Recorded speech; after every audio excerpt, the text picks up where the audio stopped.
मैं बात करता हूँ। मेरे से कोई बात नहीं करेगा।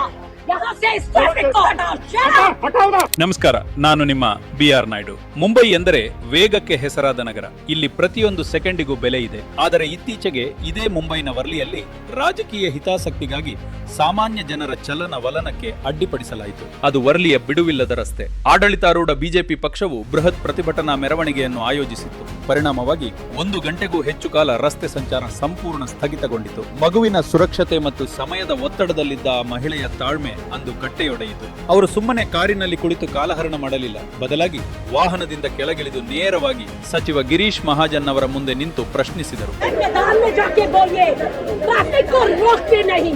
Okay? Get out of here!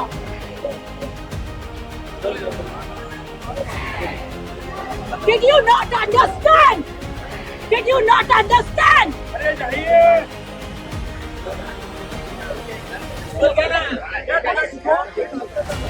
No, what is wrong with you? There are hundreds of people waiting. There is an empty ground there. There is an empty ground. Yes. Get out of here. मैं बात करता हूँ। मेरे से कोई बात नहीं करेगा. यहाँ से इस ट्रैफिक को हटाओ. Shut up! हटाओ ना। ಇದು ನಮ್ಮ ಭಾರತದ ಸಂವಿಧಾನ ನಮಗೆ ನೀಡಿರುವ ಶಕ್ತಿ. ರಸ್ತೆ ತಡೆದು ಜನಸಾಮಾನ್ಯರಿಗೆ ತೊಂದರೆ ಕೊಡುವ ಹಕ್ಕು ನಿಮಗೆ ಯಾರು ಕೊಟ್ರು? ಪ್ರತಿಭಟನೆ ಮಾಡುವುದಿದ್ದರೆ ಮೈದಾನಕ್ಕೆ ಹೋಗಿ ಮೊದಲು ರಸ್ತೆ ತೆರವುಗೊಳಿಸಿ.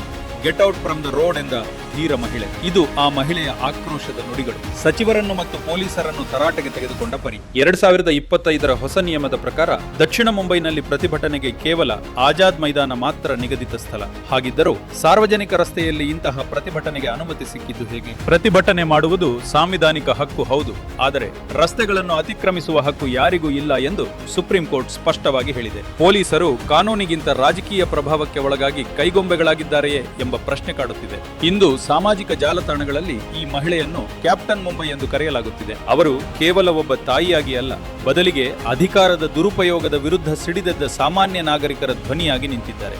ರಾಜಕೀಯ ಪಕ್ಷಗಳ ಅಬ್ಬರಕ್ಕೆ ಸಾಮಾನ್ಯ ಜನರ ಬದುಕು ಅಸ್ತವ್ಯಸ್ತವಾಗಬಾರದು, ಸಾರ್ವಜನಿಕರು ಧ್ವನಿ ಎತ್ತಬೇಕು ಎಂಬುದು ಈ ಘಟನೆ ಸಾಕ್ಷಿಯಾಯಿತು. ಪ್ರಜಾಪ್ರಭುತ್ವದಲ್ಲಿ ಪ್ರಭುಗಳಿಗೆ ಒಂದು ನ್ಯಾಯ, ಸಾರ್ವಜನಿಕರಿಗೆ ಮತ್ತೊಂದು ನ್ಯಾಯ ಎನ್ನುವುದು ಸರಿಯೇ?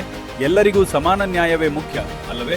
ನಿಮ್ಮ ಅನಿಸಿಕೆ ಅಭಿಪ್ರಾಯಗಳನ್ನು ನಮ್ಮೊಂದಿಗೆ ಹಂಚಿಕೊಳ್ಳಿ. ಧನ್ಯವಾದಗಳು. ಜೈ ಹಿಂದ್, ಜೈ ಕರ್ನಾಟಕ.